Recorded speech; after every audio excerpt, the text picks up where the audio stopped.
Everyone, I am Sonam. Welcome back to my YouTube channel Apna Vidyalaya. आज के इस वीडियो में हम आप सभी को बताएंगे बोर्ड एग्जाम से रिलेटेड एक इम्पोर्टेंट टॉपिक। तो यहाँ पे hello everyone, I am Sonam. Welcome back to my YouTube channel Apna Vidyalaya. आज के इस वीडियो में हम आप सभी को बताएंगे बोर्ड परीक्षा में कॉपी कैसे लिखे जिसे देख करके टीचर आपको पूरे के पूरे नंबर दे। यानी एक टॉपर स्टूडेंट अपनी बोर्ड परीक्षा में कॉपी कैसे लिखता है जिससे उसे 100 में 95% नंबर टीचर देते हैं और वह एक टॉपर स्टूडेंट बन जाता है। तो यहाँ पे हम आप सभी को वही तरीका बताएंगे। अगर आप लोग ऐसे लिखोगे अपनी बोर्ड एग्जाम में कॉपी तो आपका 95% नंबर बिल्कुल पक्का है। ये मेरी 100% गारंटी है। तो आप लोग इस वीडियो को बिना स्किप किए लास्ट तक देखिएगा। यहाँ पे हम आप सभी को लिख करके बताएंगे बहुत ही अच्छे तरीके से। तो सबसे पहले हम आप सभी को बताएंगे कि आपको कॉपी को लिखना कैसे प्रारंभ करना है, ठीक है, जिसे देखकर टीचर बहुत ज्यादा खुश हो जाए और आपको पूरे के पूरे नंबर दे। तो यहाँ पे देखिए, आपको कॉपी लिखने के लिए बोर्ड एग्जाम में कुछ पेन की नेसेसरी होगी।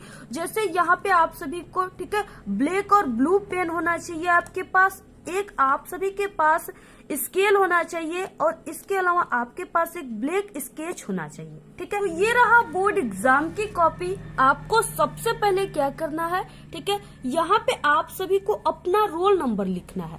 तो आपका जो भी रोल नंबर है यहाँ पे आपको लिख देना है। जैसे यहाँ पे हमने एक रोल नंबर लिख दिया इस तरह से।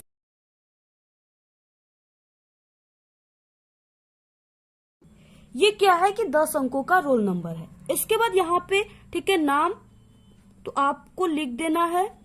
और वैसे भी बोर्ड एग्जाम में नाम नहीं लिखा जाता है तो यहाँ पे हमने लिख दिया। इसके बाद यहाँ पे आपको दिनांक डालना है, ठीक है। जिस तारीख को आप लोग दे रहे हो एग्जाम वही आपको दिनांक यहाँ पे लिख देना है। तो यहाँ पे हम लिख देते हैं 16/2/2023। इसके बाद यहाँ पे आपको अपनी क्लास लिखना है। तो यहाँ पे आप लोग जिस क्लास में हो आप लोग यहाँ पे लिख दो। इसके बाद सब्जेक्ट, यहाँ पे आप लोग जिस सब्जेक्ट का पेपर दे रहे हो वही आप सभी को लिख देना है।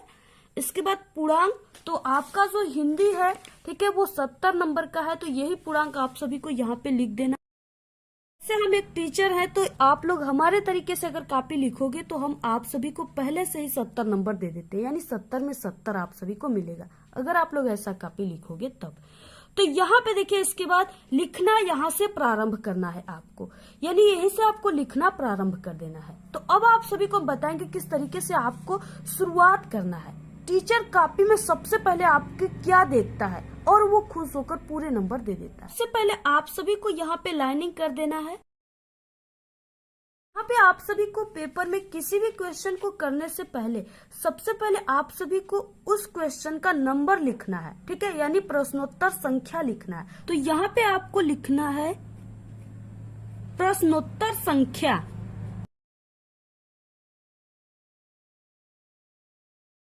और यहाँ पे आपको लिखना है जो भी आप लोग नंबर का क्वेश्चन को कर रहे हो यहाँ पे आपको वो नंबर लिख देना है, ठीक है। तो यहाँ पे हम पहले के लिखेंगे पहले, तो यहाँ पे आपको जैसे पहला, ठीक है, इस तरह से लिख देना। इसके नीचे आप सभी को इस तरह से अंडरलाइन कर देना है। तो यहाँ पे हम आप सभी को बहुविकल्पी क्वेश्चन को लास्ट में बताएंगे किस तरह से करना है।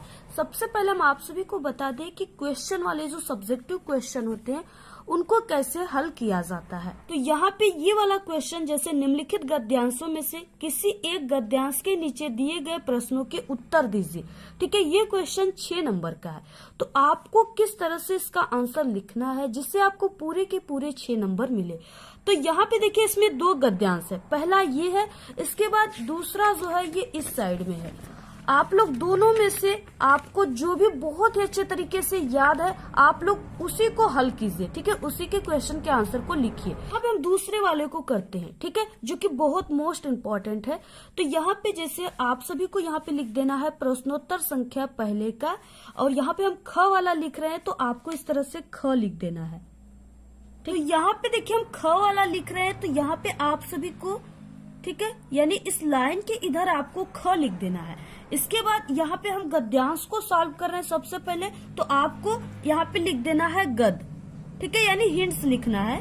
तो यहाँ पे आपको गद इस तरह से लिख देना है। इसके बाद यहाँ पे आप सभी को क्या करना है, आप लोग जिस गद्यांश को सॉल्व करें, जिस गद्यांश के क्वेश्चन का आंसर को लिख रहे हो, तो सबसे पहले देखिए इसके नीचे 3 क्वेश्चन दिए हुए, ठीक है। तो यहाँ पे पहला है कि उपर्युक्त गद्यांश का संदर्भ लिखिए, दूसरा है रेखांकित अंश की व्याख्या कीजिए, और तीसरे में एक क्वेश्चन है। तो आपको कैसे लिखना है, तो सबसे पहले आपको यहाँ पे गद्य हेडिंग डालना है, क्योंकि आप लोग गद्यांश सॉल्व कर रहे हो। इसके बाद आप सभी को जो भी यहाँ पे गद्यांश दिया हुआ है उसका यानी कि फर्स्ट का 2 वर्ड और लास्ट के 2 वर्ड को जरूर लिख देना है। इससे टीचर को समझ में आ जाता है कि आप लोग गद्यांश वाले क्वेश्चन को सॉल्व किए हैं, ठीक है। तो यहाँ पे देखिए जैसे कुसंग का ज्वर, तो यहाँ पे सबसे पहले आपको लिख देना है थोड़ा सा हिंट्स, कुसंग का ज्वर।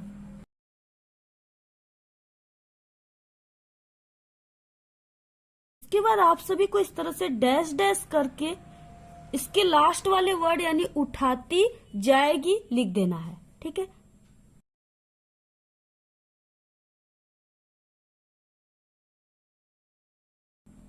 इस तरह से आपको लिख देना है। इसके बाद आप सभी को यहाँ पे पूछ रखा है पहले क्वेश्चन में संदर्भ, तो यहाँ पे आपको पहला लिखना है और संदर्भ। तो इस तरह से आपको यहाँ पे पहला और यहाँ पे संदर्भ।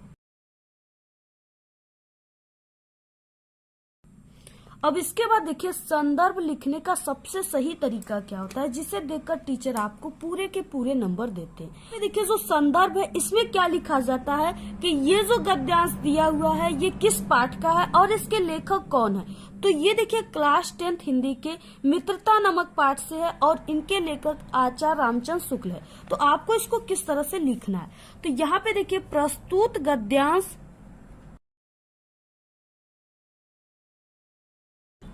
ठीक है।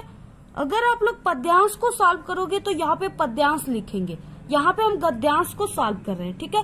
तो प्रस्तुत गद्यांश हमारी पाठ्य पुस्तक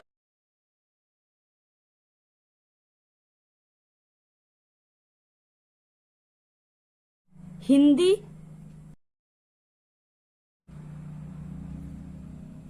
इस तरह से आपको हिंदी लिखना है ब्लैक पेन से, और यहाँ पे आपको कामा जरूर लगा देना है। तो पाठ्य पुस्तक हिंदी गद्य खंड में संकलित, ठीक है, मित्रता नामक पाठ से लिया गया है। तो यहाँ पे आपको ब्लैक पेन से लिखना है मित्रता, और इसको भी आपको कामा में लिखना है इस तरह से, ठीक है। मित्रता नामक पाठ से लिया गया है।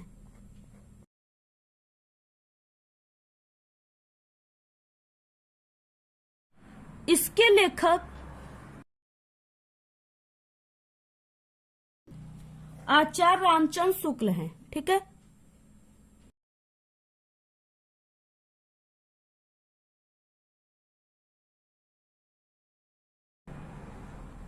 शुक्ल, इस तरह से आपको इनको भी कामा में लिखना है, ठीक है। आचार्य रामचंद्र शुक्ल हैं।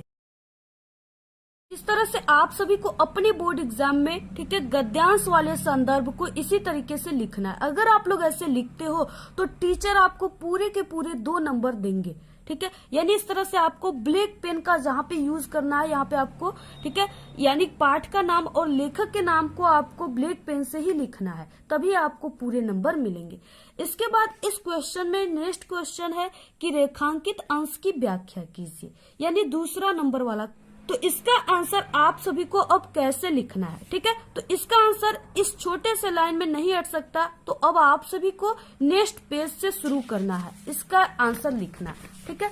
और जहाँ पे भी आप लोग लिखिए दूसरे नंबर वाला क्वेश्चन कर रहे हैं तो आपको दूसरा लिख देना है। और इससे पहले हम आप सभी को बता दें कि ये रेखांकित अंश क्या होता है, ठीक है। तो यहाँ पे देखिए रेखांकित अंश की व्याख्या कीजिए। इसका मतलब कि यहाँ पे ये जो गद्यांश दिया हुआ है, तो यहाँ पे जिन वर्डों के नीचे यहाँ पे अंडरलाइन दिया हुआ है सिर्फ आपको उतना ही व्याख्या करना है, बाकी इन सब का नहीं करना है, ठीक है, क्योंकि ये 2 ही नंबर का है। तो यहाँ पे कुसंग से लेकर के क्षय करता है यहाँ तक का ही सिर्फ आपको व्याख्या करना है। तो यहाँ पे देखिए किस तरह से आपको लिखना है। तो सबसे पहले रेखांकित अंश की व्याख्या आपको हेडिंग डालना है, ठीक ठीक है, यहाँ पे दूसरा और यहाँ पे रेखांकित अंश की व्याख्या। इसके बाद अब आपको किस तरह से लिखना है, यानी एक टॉपर स्टूडेंट किस तरह से लिखते हैं, क्योंकि I am a topper student. ठीक है, तो यहाँ पे देखिए आपको क्या करना है, इस तरह से प्रस्तुत पंक्ति में लेखक बुरी संगति को भयानक रोग बताते हैं। ठीक है, यानी इसी का जो यहाँ पे दिया हुआ है इसी का आपको व्याख्या करना है। ये जो चीजें लिखा हुआ है इसे आपको अपने शब्दों में लिखना है। ठीक है, इसी से रिलेटेड आपको इसका व्याख्या करना है। तो यहाँ पे आपको कोई भी व्याख्या है यहाँ से इस तरह से आपको स्टार्ट करना है कि प्रस्तुत पंक्ति में लेखक बुरी संगति को भयानक रोग बताते हैं। भयानक है तो इसलिए यहाँ पे भयानक रोग बताते हैं। यह अच्छे गुणों का विनाश करने के साथ साथ बुद्धि को भी नष्ट कर देती है, किंतु अगर अच्छी संगति मिल जाए तो बुरी संगति में पड़ा व्यक्ति गर्त से निकलकर यानी बुरी आदतों से निकलकर प्रगति के पथ पर चलने लगता है। ठीक है, तो यहाँ पे यानी इस 3 लाइन का इस तरह से आपको व्याख्या लिखना है। जो हमने यहाँ पे लिखा है वही इसमें लिखा हुआ है, सिर्फ हमने इसको अपने शब्दों में लिखा है, आपको भी उसी तरह से लिखना है। ठीक है, यानी यही सब वर्ड होने चाहिए, सिर्फ थोड़ा बहुत आपको उसमें अपने विचार देने हैं। इसके बाद इसमें नेक्स्ट है तीसरा है कि कुसंग का मनुष्य के जीवन पर क्या प्रभाव पड़ता है। ठीक है, तीसरा क्वेश्चन, तो इसका आंसर आप सभी को इसी में से लिखा जाता है ढूंढकर। तो यहाँ पे देखिए कुसंग का प्रभाव विनाशकारी होता है, यह अच्छे गुणों का विनाश करने के साथ साथ बुद्धि को भी नष्ट कर देती है। ठीक है, तो इस तरह से आपको तीसरा लिख करके लिख देना है। तो ये पूरा हो गया गद्यांश। अगर आप लोग इस तरह से सॉल्व करते हो, पूरे तीनों क्वेश्चन का आंसर लिखते हो, तो आपको टीचर 6 का 6 पूरा नंबर देगा। ठीक है, और अगर आपकी हैंड राइटिंग खराब है तो आप सभी को क्या करना है, 2 वर्डों के बीच में आपको एक एक पेन का इस तरह से गैप देकर लिखना है। ठीक है, आपकी हैंड राइटिंग काफी अच्छी लगेगी देखने में, तो इस तरह से आपको लिखना है। और कहीं भी आप सभी को शुरू के यानी कि आपको फर्स्ट के सेकेंड पेज में कहीं पर भी आपको कट पिट नहीं करना है अपनी बोर्ड एग्जाम की कॉपी में, इसी तरह से लिखना है। उसके बाद नेक्स्ट है जीवन परिचय। आप सभी के हिंदी में क्लास 10th और 12th सभी में जीवन परिचय लिखने के लिए आता है। तो यहाँ पे दिया हुआ है कि दिए गए लेखकों में से किसी एक का जीवन परिचय लिखते हुए उनकी एक प्रमुख रचना का उल्लेख कीजिए, और ये 5 नंबर का है। ठीक है, लेखक और कवि दोनों का आता है, यानी 10 नंबर का जीवन परिचय आता है। तो यहाँ पे देखिए 3 दिए हुए, जिसमें से हम आप सभी को जयशंकर प्रसाद जो बहुत ही मोस्ट इम्पोर्टेंट है, इनका लिखकर बताएंगे किस तरह से एक टॉपर स्टूडेंट लिखते हैं और किस तरह से लिखा हुआ जीवन परिचय पर टीचर पूरे नंबर देते हैं। तो यहाँ पे देखिए आप सभी को सबसे पहले प्रश्नोत्तर संख्या लिख देना है, जो भी आप लोग नंबर कर रहे हो यहाँ पे आपको लिख देना है। ठीक है, तो यहाँ पे 6ठे का क हम लिख देते हैं इस तरह से। यहाँ पे आप लोग जिस लेखक या कवि का जीवन परिचय लिख रहे हैं, सबसे पहले आपको उनका यहाँ पे नाम लिखना है। तो यहाँ पे हम दूसरा नंबर वाला यानी जयशंकर प्रसाद को लिख रहे हैं, तो यहाँ पे लिख दिए। इसके बाद यहाँ पे जीवन परिचय हेडिंग डालना है। ठीक है, और इसके बाद यहाँ पे देखिए जो सबसे सही तरीका होता है वो होता है बॉक्स बनाकर जीवन परिचय लिखना। ठीक है, क्योंकि जब भी टीचर आपकी कॉपी को चेक करता है तो वो पूरे जीवन परिचय को कभी भी नहीं पढ़ता, वो सिर्फ इसी बॉक्स को ही देखता है। अगर इसमें आप लोग सही सही लिखे हो तो आपको पूरे के पूरे 5 नंबर देकर चला जाता है। तो यहाँ पे देखिए सबसे पहले आपको संक्षिप्त परिचय लिखना है। इसके बाद यहाँ पे आप लोग जिस कवि या लेखक का लिख रहे हो उनका नाम लिखना है। यहाँ पे हम जयशंकर प्रसाद का लिख रहे हैं तो यहाँ पे नाम में जयशंकर प्रसाद। इसके बाद जन्म स्थान, तो जयशंकर प्रसाद का जो जन्म हुआ था वो 1889 ईस्वी में हुआ था काशी वाराणसी में, और कहीं कहीं आप सभी को 1890 भी देखने को मिल जाएगा। ठीक है, तो दोनों जन्म सही है, आप लोग दोनों में से कोई को भी लिख सकते हो, या आप लोग 1889 या आप लोग 1890। ठीक है, दोनों लिखिए, बिल्कुल दोनों सही रहेगा। पिता का नाम देवी प्रसाद, और इनकी आपको एक रचनाएं यहाँ पे लिख देना है। तो रचनाएं जैसे हमने यहाँ पे कामयानी, लहर, झरना 3 लिख दिया। ठीक है, मृत्यु 1937 ईस्वी में इनकी मृत्यु हो गई थी। और इसके बाद देखिए आप सभी को इसी बॉक्स में आप लोग जो भी लिखे हो आपको यहाँ पे वही सब चीजें लिख देना है। तो यहाँ पे जयशंकर प्रसाद का जन्म काशी के एक प्रतिष्ठित वैश्य परिवार में सन 1889 ईस्वी में हुआ था। इनके पिता का नाम देवी प्रसाद था तथा माता का नाम मुन्नी देवी था।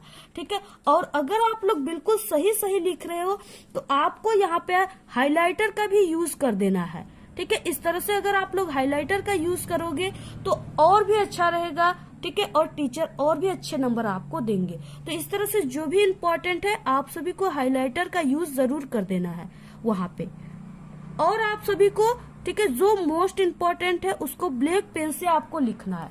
तो इस तरह से आप लोग हाइलाइटर का यूज कीजिए, ठीक है। तो यहाँ पे मुन्नी देवी था, बचपन में ही पिता का मृत्यु हो जाने के कारण जयशंकर प्रसाद की प्रारंभिक शिक्षा घर पर ही हुई। घर पर ही इन्होंने हिंदी, संस्कृत, उर्दू, फारसी भाषा का गहन अध्ययन किया, ठीक है। इनका बचपन तो बहुत ही सुख में बीता, किंतु बाद में इनको अत्यधिक कठिनाइयों का सामना करना पड़ा। इनका जीवन बड़ा ही संघर्षशील था। अल्पावस्था में ही क्षय रोग से ग्रस्त होकर के, ठीक है, सन 1937 ईस्वी में, यानी बहुत ही अल्पावस्था में, बहुत ही कम उम्र में, ठीक है, ये स्वर्ग सिधार गए, यानी इनकी देहांत हो गई। और लास्ट में आपको रचनाएं जरूर लिख देना है। तो यहाँ पे आपको रचनाएं हेडिंग डालकर इनके कुछ प्रमुख रचना को लिख देना है, जैसे यहाँ पे कामयानी, लहर, तितली इत्यादि इनकी कुछ रचनाएं हैं जो हमने लिख दिया। तो इस तरह से आप लोग अगर जयशंकर प्रसाद का जीवन परिचय या कोई भी कवि या लेखक का जीवन परिचय लिखते हो तो टीचर आपको पूरे के पूरे नंबर देंगे। ये 100% गारंटी, आपका एक भी नंबर नहीं कटेगा और आपको पूरे 100 में 100 पूरे नंबर हिंदी में मिलेंगे। तो आप सभी को 20 बहुविकल्पी क्वेश्चन है, उसका आंसर OMR आंसर शीट पे देना है। तो आपको देखिए जो भी आंसर सही है, ठीक है, इस बहुविकल्पी क्वेश्चन में जो भी आंसर सही है आपको सिर्फ एक ही भरना है। यानी यहाँ पे अगर पहला सही है तो आपको पहले का सिर्फ एक ही भरना है, ये नहीं कि आप लोग 2 भर दिए, ठीक है। अगर आप लोग 2 भर दोगे तो आपका पूरा का पूरा गलत हो जाएगा। इसलिए जो भी आंसर सही है आपको एक ही भरना है और इस गोले को पूर्ण रूप से भरना है, ठीक है। कहीं भी खाली नहीं होना चाहिए, नहीं गोले के बाहर होना चाहिए। और आपको जब भी इस गोले को भरना है तो आपको नीली और काली बॉल पॉइंट पेन का यूज करना है, यानी डार्ट पेन का यूज करना है। तो इस तरीके से आप सभी को, ठीक है, बोर्ड एग्जाम में कापी लिखना है। आपको पूरे के पूरे 100 में 95% टीचर देकर जाएंगे, ये मेरी गारंटी है। और इसी तरह आप सभी को हमारे चैनल पे सभी सब्जेक्ट में बोर्ड एग्जाम में कापी लिखने की ट्रिक की वीडियो आप लोग जरूर जाकर प्लेलिस्ट में देखिए। हमारे चैनल पे बिना पढ़े पास होने की ट्रिक भी सभी सब्जेक्ट क्लास 10th और 12th में आप लोग प्लेलिस्ट में जरूर देखिए, ठीक है। आज के इस वीडियो में इतना ही। आपको वीडियो कैसा लगा? अगर वीडियो पसंद आए तो एक बड़ा सा लाइक कर दे, चैनल पे नया तो सब्सक्राइब करके बेल आइकन को जरूर प्रेस कर दे। आप लोग इस वीडियो को सभी दोस्तों में प्लीज शेयर कीजिए, कमेंट करना बिल्कुल ना भूले। Thanks, all the very best, bye bye.